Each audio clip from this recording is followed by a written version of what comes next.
사회적으로 논란이 뜨거운 이슈에 대해서 다양한 목소리를 들어보는 맞짱 토론 시간입니다. 오늘 주제는 갈등이 이어지고 있는 노동 현안들이죠. 내년도 최저임금과 탄력 근로제입니다. 오는 18일 민주노총이 총파업을 예고하면서 최대 분수령을 맡고 있습니다. 먼저 출연자들을 소개해드립니다. 제 오른쪽으로 탄력 근로제 확대 찬성하고 계시죠. 신세돈 숙명여대 경제학과 교수 나오셨습니다. 안녕하십니까? 반갑습니다. 네. 그리고 제 왼쪽에 탄력 근로제 확대 반대하고 계시는 김성희 산업노동정책연구소 소장 나오셨습니다. 어서 오십시오. 안녕하세요. 네. 어제 환경노동위원회가 열렸습니다. 국회에서 회의가 진행이 됐는데 더불어민주당과 자유한국당이 탄력근로제 단위 기간을 기존 3개월에서 6개월로 확대하는 방안에 대해서 논의를 했습니다. 한때 자유한국당이 3개월에서 6개월로 확대하는 방안에 대해서 찬성하는 듯 보였습니다만 결론을 내리지 못했습니다. 재량 근로제 그리고 선택 근로제 문제와 함께 처리해야 된다고 하는 것이 자유한국당의 주장이었기 때문에 결론을 내리지 못한 건데요. 두 분의 말씀 먼저 듣겠습니다. 탄력 근로제와 관련해서 찬성과 반대 입장이십니다. 먼저 탄력 근로제 확대 찬성하고 계시는 신세동 교수. 그 이유는 뭔가요?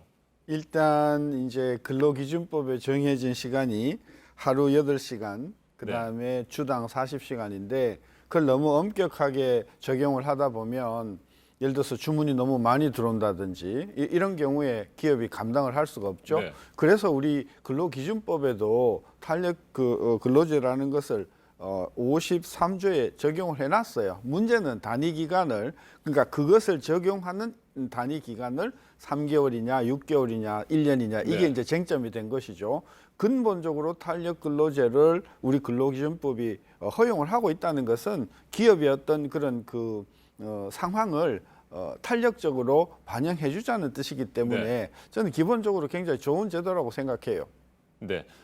당초 자유한국당에서는 3개월에서 6개월이 아니라 1년까지 늘려야 된다 이렇게 주장을 하지 않았습니까? 그렇죠. 그러면 교수님께서는 1년으로 늘리는 것이 타당하다고 보십니까? 저는 원칙적으로 이 문제는 노사 간의 합의에 맡겨야 된다고 생각을 네. 하는 건데 이제 워낙 이제 그동안의 어떤 근로자를 혹사한 부분이 있어서 뭐 정하는 것은 좋은데 기본적으로 3개월에서 6개월로 연장을 하는 그런 이제 시점에서 요즘 워낙 경제가 안 좋다 보니까 기업에서는 조금 더 좀 여유 있게 1년 정도를 해달라는 요구가 있으니까 그런 기업의 요구를 외면할 수는 없지 않는가. 저는 그런 차원에서 이제 한 당은 이제 1년으로 연장하자는 그런 견해를 갖고 있는 것 같아요. 네. 김성희 소장께서는 탄력 근로제 확대 기본적으로 반대 입장을 가지고 계시죠? 예, 그렇습니다.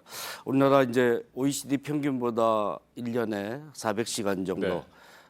그 사람들보다 이제 1년으로 치면 2달 반 정도 더 일하는 네. 셈인데요. 이렇게 장시간 노동을 하는 국가에서 장시간 노동을 축소해야 되는 그런 과제와 탄력적 근로시간제 확대는 역행하는 조처다 이렇게 볼 수 있죠. 그래서 장시간 노동을 계속 지속할 것이냐, 과연 장시간 노동으로 인한 폐해를 우리가 줄이는데 줄이기 위해서 주 52시간 상한제를 실시했는데 그에 반대하는 조처를 동시에 실시한다면 도대체 어떻게 흘러갈 것인지 장담할 수 없다라는 점이 문제죠. 그래서 서구 국가들에서는 뭐 35시간제, 36시간제 그럴 때 기준 노동 시간이 또 지켜지는 나라입니다.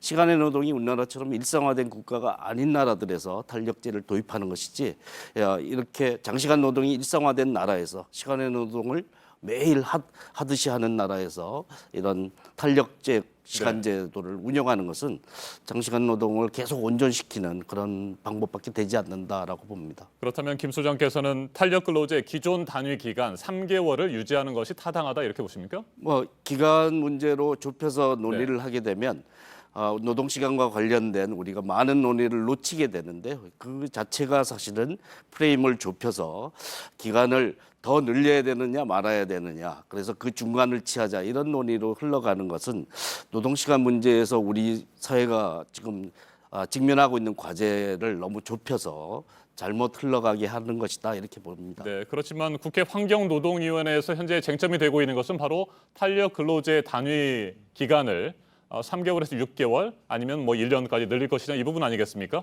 여야가 6개월로 상당히 뭐 의견을 좁히긴 했습니다만 앞에서 제가 언급을 해드린 것처럼 이 탄력 근로제뿐만이 아니고요. 선택 근로제, 재량 근로제, 이른바 유연 근로제라고 할 수 있는데 이것들과 같이 연계해서 처리하자라고 하는 것이 바로 자유한국당의 입장이기 때문입니다. 이렇게 해서 연계 처리하는 부분에 대해서 어떤 생각을 가지고 계신지 이번에는 김 소장께서 먼저 말씀을 해주시겠습니까? 예, 사실 탄력적 시간제 논의할 때 기간을 이제 네. 현행 뭐 노사합의로 3개월까지 할 수 있는 것을 6개월로 확대하는 것과 그와 함께 이제 장시간 노동의 폐해라고 할 수 있는 건강에 굉장히 심각한 위협이 되니까 네. 건강권 확보를 위한 조처와 또 이런 탄력적 시간제 확대로 인해서 노동자들의 소득이 감소하는 문제를 어떻게 보전할 것인가 이런 사안끼리의 상호 맞교환을 하자 네. 이런 구도로 잡혔었는데 네. 여기에 이제 다른 얘기들이 더 얹어지면서 도입 요건을 완화하자는 사용자 쪽 요구와 또 여기에 이제 IT 업계나 이런 데서 요구하고 있는 재량 근로제 정상 기간 확대나 이런 얘기들이 이제 더 붙여지는데 원래 구도였던 기간 확대와 건강권 확보 소득 보전 간에 어떤 균형을 맞출 것인가 이 논의의 중심으로 다시 돌아가는 것이 맞다 이렇게 봅니다. 네, 신 교수님께서는 이번 논의 과정에서 아예 뭐 선택 근로제 또 재량 근로제 문제까지 같이 다루는 것이 옳다고 보십니까? 저는 옳다고 보고요. 네. 왜냐하면 이게 선택 근로제나 재량 근로제는 근본적으로 근로자 입장에서 자기의 필요에 의해서 자기의 선호에 의해서 그 탄력적으로 운영하는 것이니까 저는 근로자의 입장에서 굉장히 이것이 괜찮은 전 제도라고 보고 그런 부분을 같이 저는 해결하는 것은 근로자를 위해서도 좋고 또 사용자를 위해서도 좋은 제도다라고 보는데 이제 한나라당이 그걸 같이 묶어서 네. 이렇게 처리하는 것에 대해서는 그건 한나라당한테 물어봐야 될 것 같고 저는 일단은 선택 근로제나 또는 이 재량 근로제나 또는 연장 근로제에 관련된 여러 제도들은 근로자의 관점에서 수용하는 그런 면이 있기 때문에 네. 저는 그런 쪽으로 좀 제도가 개선되었으면 좋겠다 싶고요. 사실 이 논리는요, 지금 우리가 이야기하는 탄력 근로제 이 문제는 점점 사실은 빛을 잃어갈 거라고 봐요. 네. 그러니까 아까 우리 이제 김 소장님 말씀 맞다나 굉장히 혹사했던 시절은 1970년대, 80년대 그야말로 봉건 시대 때의 환경이지만 점점 이제 사회가 바뀌어 가니까 오히려 더 이상 문제가 되지 않는 쪽으로 가기 때문에 네. 저는 점점 시간이 흐르면서 이 이슈는 점점 덜해질 거라고 봐요. 네, 선택 근로제를 간단히 설명을 드리면 주 52시간 근무제는 유지를 하면서 하루 8시간 노동이라고 하는 규정 자체를 없애자 이런 것 아니겠습니까? 한 달 범위 내에서 네, 한 달 한달 범위 범위 내에서 안에서? 예, 지금 기본적으로 주 40시간 그다음에 8시간 기준 두고 네. 그 한 달의 범위 내에서 근로자가 원하면 근무 시간을 탄력적으로 운영해 줄 수 있도록 하는 제도가 이 지금 선택 근로 시간 제도. 네, 선택 근로제, 재량 근로제를 포함한 유연 근로제 전반에 대해서 반론하실 수 있는 기회를 좀 한번 드려보겠습니다. 예. 김 소장님. 재량 근로제는 노동자에게도 유리할 수도 있는 제도일 수 있습니다. 그건 뭐 이제 사용자가 어떻게 쓰느냐에 따라 좀 다르긴 하지만 일단 재량 근로제에 대해서 간단히 설명을 좀 해주시겠습니까? 재량 모르시는 분들이 있을 것 근로제라는 같아요. 거는 꼭 그 출근을 해서 그 업무를 하지 않아도 업무 시간으로 인정해 주는 제도죠. 밖에서 일하는 일이 많은 업종이나 뭐 언론의 기자들도 네. 마찬가지죠. 그렇게 허용해 주는 가내에서 일을 하는 것도 근무 시간으로 봐주는 것인데요. 뭐 사용자들도 이제 고민은 있죠. 그걸 확대했을 때 과연 실제로 일을 하는지 여부를 확인하기 어렵다는 것 때문에 네. 뭐 고민을 하지만 일의 특성상 그럴 필요가 있을 때 또 노동자들의 개인적인 생활과 이런 걸 좋아하는데 필요할 수도 있습니다. 출퇴근 시간을 낭비하지 않는다. 그리고 일에 집중할 수 있다. 이런 점에서 서로에게 도움이 될 수도 있는 제도일 수 있습니다. 근데 선택적 근로시간제는 이 업무의 범위를 근무 시간에 기간이라는 게 특정한 주에 또 특정한 월에 제한을 두지 않게 되면 장시간 노동 일상화에 기여하게 될 가능성이 많고 근로시간을 확인하기가 어렵다라는 네. 문제점들도 생기게 되죠. 그래서 정상 기간을 이제 한 달 이내로 좁게 잡는 이유가 그러한 요인인데요. 이걸 확대하게 되면 이게 장시간 노동이 일상화되고 언젠가는 늘리면 언젠가는 줄여야 되는데 줄이는 시간들이 확보되지 않을 위험성이 있기 때문에 장시간 노동의 일상화된 나라에서 근로시간이 제대로 준수되지 못하는 그런 문제가 발생하는데 그리고 그로 인한 폐해가 노동자에게 돌아가는 그런 결과만 초래할 위험성이 높다라고 볼 수 있죠. 네, 노동자 측에서는 장시간 노동의 일상화도 문제지만 그에 따른 보상도 제대로 받지 못할 가능성에 대해서 우려하고 있는데 이 부분도 맞습니까? 그렇습니다. 그러니까 시간의 노동 뭐 낮은 기본급 가지고 네. 시간의 노동을 통해서 이제 소득을 벌충해서 생활비를 벌고 있는 많은 분들이 계신데 이런 탄력적 근로시간제나 선택적 근로시간제 같은 경우에는 이 뭐 시간의 노동 수당이 제대로 지급되지 않습니다. 그렇기 때문에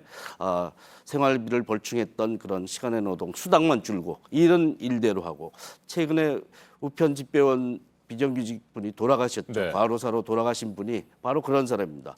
52시간제 줄인다 그러면서 실제로 소득은 줄었는데 네. 일은 예전처럼 하고 출퇴근 카드만 일을 하다가 출근 카드 찍고 퇴근하기 전에 퇴근 카드 찍고 이런 방식으로 운영되는 경우가 최악의 경우인데 이런 선택적 근로시간제나 이런 유연근무 제도라는 것들이 이런 사태를 더 촉발할 수 있다는 점에서 근데 주의가 필요합니다. 이게 탄력 근로제든 선택 근로제든 근로기준법에 보면 그 시행 요건 중에 하나가 반드시 당사자 간의 서면 합의가 있어야 네. 돼요. 그래서 누구든 사용자든 근로자든 싫으면 서면 합의를 안 하면 이게 채용이 될 수 없는 제도거든요. 그래서 아까 그런 부분의 경우에는 당사자가 몰랐거나 그런 경우는 있을 수 있는데 기본적으로 근로자든 사용자든 서면 합의에 의해서 이 제도를 시행하도록 했기 때문에 그런 부분은 저는 다만 이제 근로자들이 잘 모르는 경우에 대해서 그 모르는 것을 잘 교육하고 하는 그런 부분은 정부나 아니면 노동기구에서 그것을 숙지시킬 필요는 있겠습니다만은 저는 이것이 누구한테 일방적으로 유익하도록 그 도입된 제도는 아니다. 법에 양자가 서면 합의를 해야 된다. 그 부분을 강조하고 싶어요. 알겠습니다. 탄력 근로제와 관련된 얘기들 여기에서 일단 정리를 좀 하고요. 저희가 또 얘기를 해야 될 부분이 바로 내년도 최저임금에 대한 얘기입니다. 올해 최저임금은 8,350원이었습니다. 최근에 2.9% 인상된 8,590원으로 내년도 최저임금이 결정이 됐습니다. 노동자 측에서는 반발을 하고 있습니다. 이 부분에 대해서 어떤 의견들을 갖고 계신지 얘기를 듣겠습니다. 일단 신 교수님께서는 탄력 근로제 부분에 대해서 찬성하는 입장을 보이셨고 또 내년도 최저임금에 대해서는 동결이 필요했다 이렇게 보고 계시는 거죠? 원칙적으로 네. 동결이 꼭 필요한 상황이었다. 지금 경제가 너무 안 좋으니까 추가적인 부담을 주면 안 되겠다 해서 저는 동결을 지지했는데 뭐 이번에 이제 어렵게 2.87% 240원 인상하기로 합의를 했으니 네. 더 이상 이 문제 가지고 저는 사회적인 무리를 일으키는 것은 바람직하지 않다는 차원에서 저는 일단은 수용하는 편이고요. 다만 240원 곱하기 주 52시간 곱하기 4주 곱하기 1년 하면은 한 근로자당 한 60만 원 조금 안 되는 돈을 추가적으로 더 부담을 해야 돼요. 네. 자영업자가. 따라서 이 1인당 60만 원 곱하기 최저임금을 받는 사람을 한 300만 명으로 봤을 때 들어가는 돈이 한 1조 8천억에서 한 2조 정도 되더라고요. 그래서 이 부분에 대해서는 정부가 그동안 여러 가지 일자리 안정 자금이라든지 이런 예산이 있었으니까 저는 그런 차원에서 추가적으로 부담이 생기는 한 2조 정도에 네. 대해서는 자영업자든 중소기업이든 최저임금 인상분에 대한 어떤 그런 재정적인 보완이 꼭 필요하다. 저는 그래서 그런 재정 보완이 필요한 것이 수용되는 전제하에서는 저는 2.87% 인상은 수용할 만하다. 저는 그런 생각입니다. 알겠습니다. 동결이 더 타당할 수도 있었는데 일단 2.9%, 2.87% 인상에 대해서는 수용하는 입장이시다 이런 말씀이시군요. 자, 김성희 소장께서는 탄력 근로제 확대에 반대를 하시면서 내년도 최저임금 인상률에 대해서는 너무 낮다 이렇게 네. 평가를 하셨습니다. 예, 그렇습니다. 우리나라 이제 경제 성장률과 물가 상승률 예상치가 한 4% 정도 네. 됐었는데 그보다 낮은 수치인데 그러면 국민 경제가 성장하고 실질 임금이 유지되는 수준보다 거기에 따른 부가 성장하는 정도가 더 낮아진다라는 것이고요. 또 하나는 올해 이제 협약 임금 인상률이 4.2% 정도 되는데요. 그보다 낮게 된다라는 거죠. 우리나라 이제 최저임금 획기적 인상에 주목했던 이유는 저임금과 일을 하면서도 가난한 노동 빈곤을 없애서 양극화를 해소하자라는 것인데 양극화 해소와 역행하는 그런 인상률의 결과가 나왔다라는 겁니다. 탄력적 시간제에서도 나왔듯이 이제 서면 합의를 해서 뭐 문제가 없다라고 네. 하셨는데 우리나라 이제 대표권이 없는 노동 합의를 할 수 있는 주체를 대표자를 가지고 있지 못한 노동자들이 90%입니다. 그래서 이런 저임금에 시달리고 대표권 없는 노동에 있는 사람들의 가장 유력한 임금 인상 수단인 최저임금이 협약임금 인상률보다도 네. 낮게 됐다라는 것. 그리고 경제 성장률, 물가 상승률보다 낮게 유지됐다라는 것은 후퇴이기 때문에 이것은 사실은 획기적 인상 때문에 속도 조절을 한다 하더라도 과하게 속도 조절을 했다라고 봅니다. 네, 문재인 대통령은 내년도 최저임금 시간당 10,000원 공약을 지키지 못한 데 대해서 최근 사과를 했습니다. 그러면서도 소득주도 성장 정책을 폐기한 것은 아니다. 이렇게 선을 그었습니다. 이에 대해서 어떻게 평가하시는지 짧게 한 30초 정도씩 말씀을 듣고 오늘 토론을 마무리하도록 하겠습니다. 먼저 신 교수님 어떻게 평가하세요? 일단 뭐 10,000원은 처음부터 저는 성취가 불가능했다는 거라고 봐서 네. 별로 의미가 없는 이야기라고 보고요.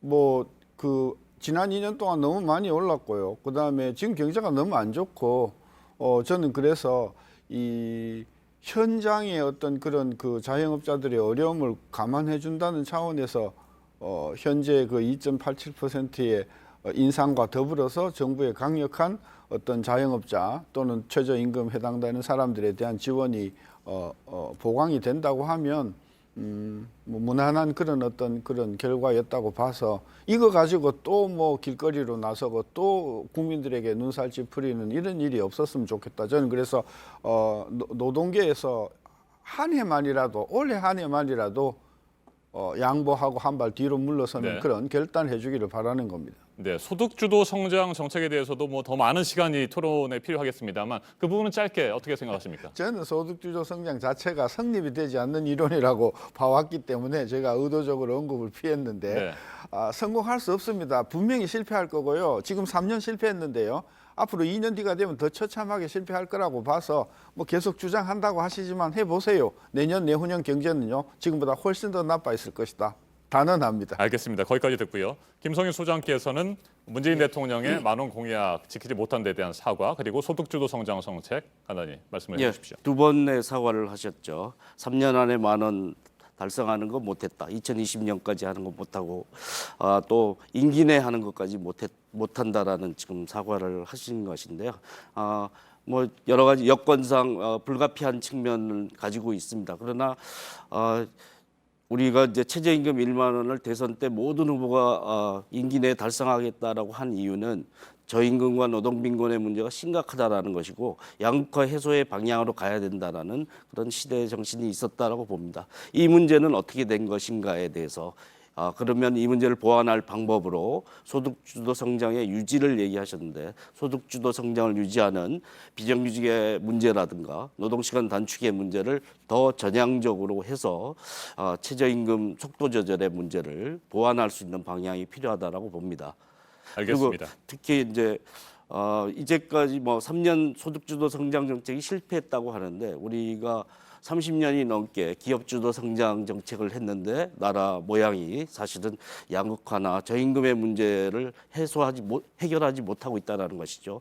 그래서 기업주도 성장과 소득주도 성장이라는 두 바퀴로 굴러가는 자동차를 만들자라는 그 정신이 다시 삐걱대지 않고 더 여전히 균형 있게 갈 수 있는 방향이 유지되는 것이 필요하다. 그러기 위한 보완책이 꼭 마련돼야 된다고 봅니다. 알겠습니다. 지금까지 신세돈 숙명여대 경제학과 명예교수 그리고 김성희 산업노동정책연구소 소장이었습니다.